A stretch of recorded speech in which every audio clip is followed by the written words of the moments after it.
UGC regulations आया ना, तो जो जातिवादी द्रोणाचार्य जो इंटरव्यू में पैनल में बैठते हैं, आप सबने नाम भी देखा होगा उनकी जाति और टाइटिल, वो किस वर्ग के लोग थे जो इंटरव्यू ले रहे थे यूपीएससी के।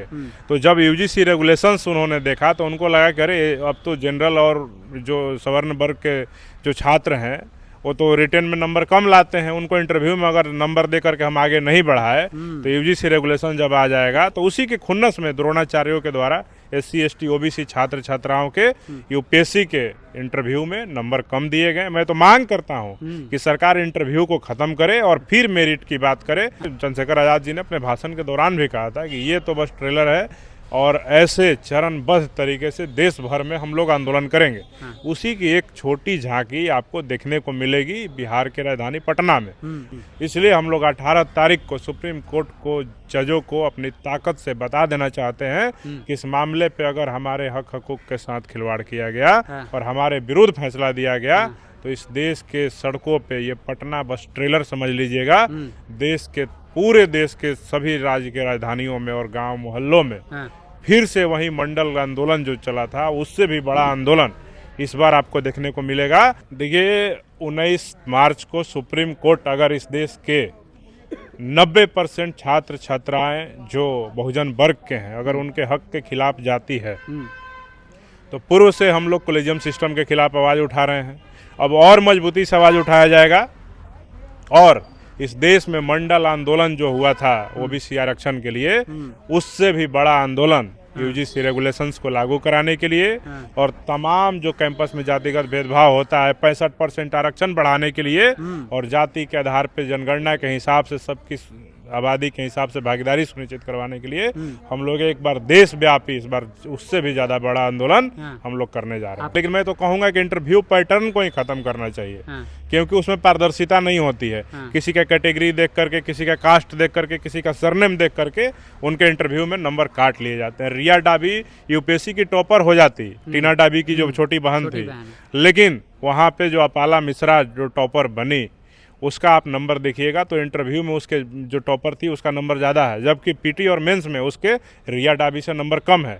ये दिखाता है कि जातिवादी द्रोणाचार्यों ने जो इंटरव्यू के पैनल में बैठे हुए थे उन लोगों ने मिश्रा टाइटल दे करके उसको इंटरव्यू में ज़्यादा नंबर दे करके यूपीएससी रैंक 1 कर दिया। डर तो उन्हीं को लगेगा ना। अब जैसे आप चोरी नहीं करेंगे, आप चोर नहीं हैं, तो आपको जेल जाने से क्यों डर लगेगा?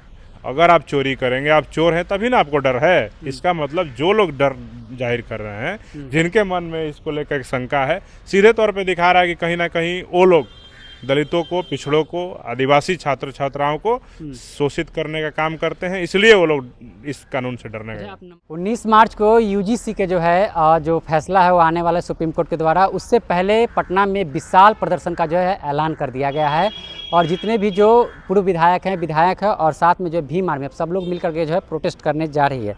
हमारे साथ भीम आर्मी के बिहार के प्रदेश अध्यक्ष अमर ज्योति जी हैं। आपने जो है दिल्ली में जो है जंतर मंतर पर जो है प्रोटेस्ट किया था, आप जो है बिहार में आप लोग प्रोटेस्ट कर रहे हैं, क्या ऐसी मजबूरी आ गई कि फिर से एक बार प्रोटेस्ट कर रहे हैं?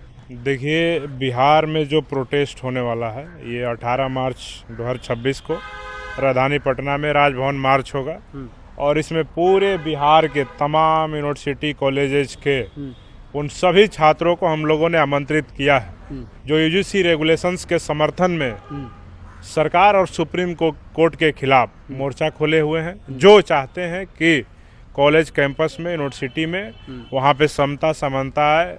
जातिगत भेदभाव जो छात्रों के साथ होता था, जिसके वजह से हमारे कई बच्चों को नाम कटवाना पड़ता था, कई लोगों को अपना जान गंवाना पड़ता था, वैसे लोगों के हक हुकूक की लड़ाई में हम सब ने पूरे बिहार के तमाम कॉलेज यूनिवर्सिटी के छात्रों को, युवाओं को, नौजवानों को, बहुजन समाज के लोगों को आमंत्रित किया है।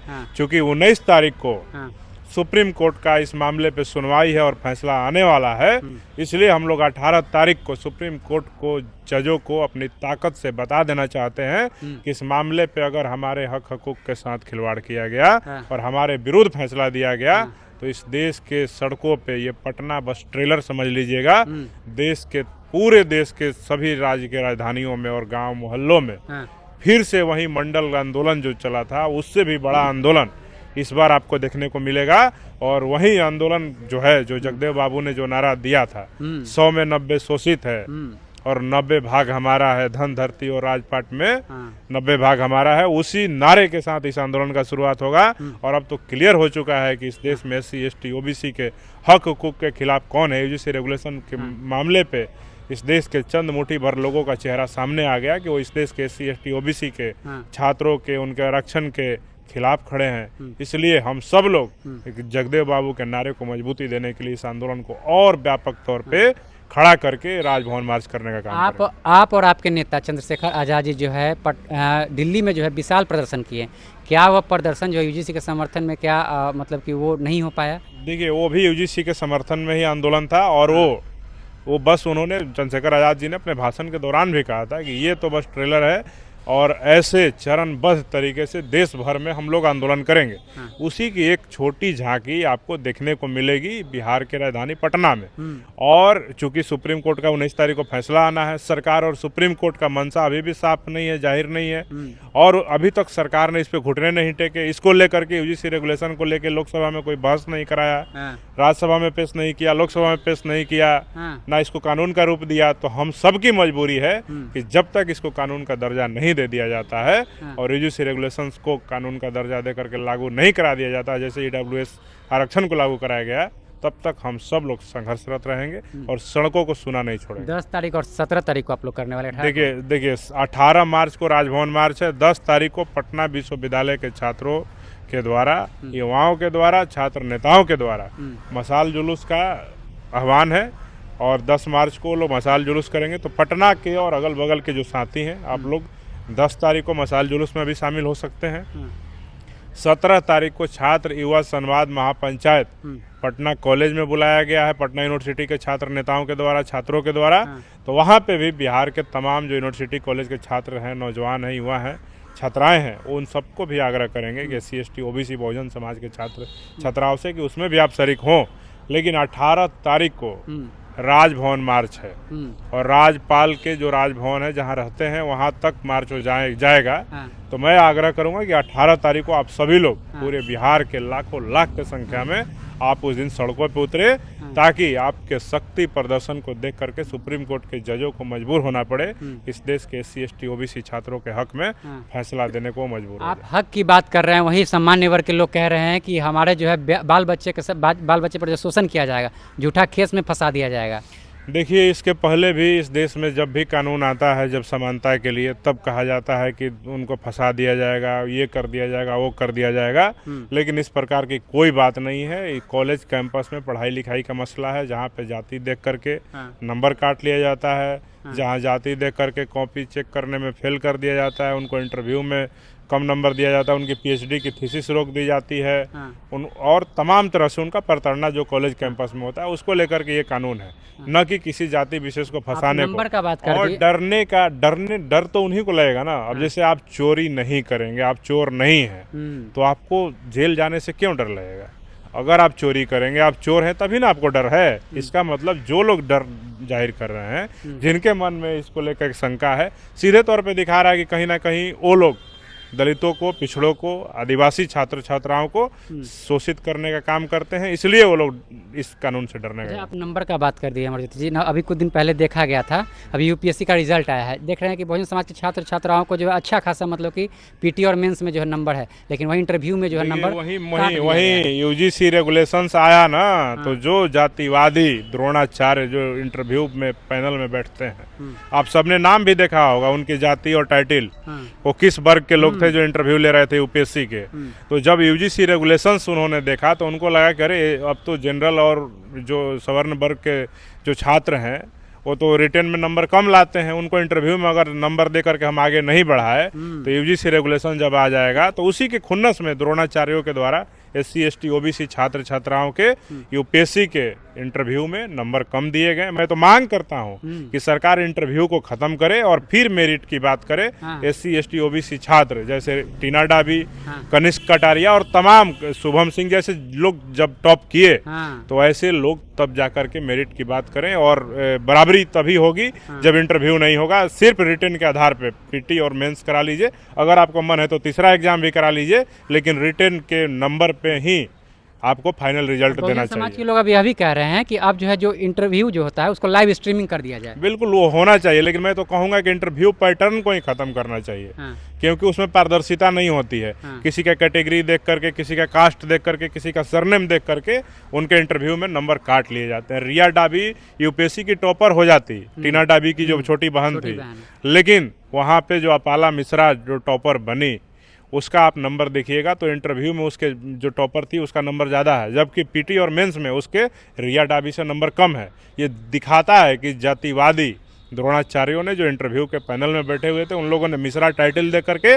उसको इंटरव्यू में ज़्यादा नंबर दे करके यूपीएससी रैंक 1 कर दिया, और रिया डाबी के नंबर दलित थी कैटेगरी देख करके उसका नंबर काटा और उसको नीचे रैंक में जाना पड़ा।